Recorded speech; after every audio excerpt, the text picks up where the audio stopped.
chose clairement. Moi, je suis stupéfaite de la façon dont on parle de cet homme en assimilant, mais excusez-moi, quand vous dites des propos antisémites, alors franchement, vous voulez quoi? Vous trouvez un propos antisémite de M. Drouet, vous me le sortez là sur le plateau, et je dirais que je me désolidarise de M. Drouet et de toutes les personnes qui tiennent des propos antisémites.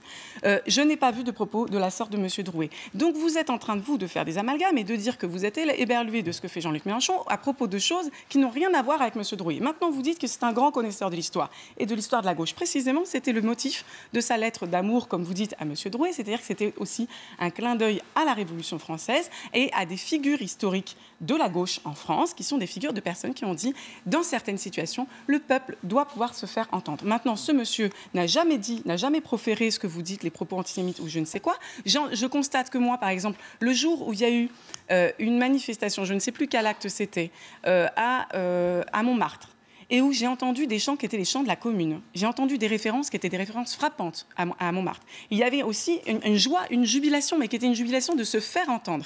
Et il y a eu 10 abrutis qui ont fait une quenelle, qui sont évidemment des gestes que nous condamnons.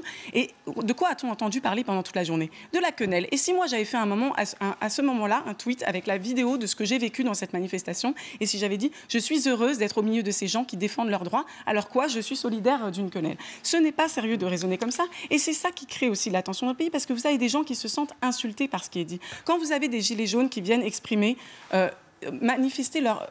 finalement, quelque part, qui viennent exercer leur droit, qui est un droit fondamental en France, qui est le droit de manifester ses opinions, y compris dans la rue.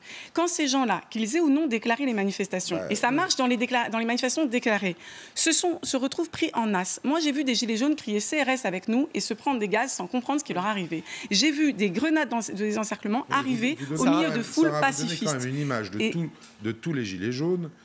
Vous leur donnez une image de bisounours. Ils sont tous pacifistes. Vous savez très bien comme moi que dedans, il y en a qui sont plus activistes que d'autres, et il y en a qui se laissent entraîner. Activistes, attendez, mais soyez clairs dans les mots. Enfin, c'est quand même... Activiste, ça veut dire quoi? Par exemple, il y a des activistes écologistes qui se sont retrouvés assignés à résidence qui viennent de l'extrême droite ou de l'extrême gauche. Excusez-moi, voilà. Mais attention...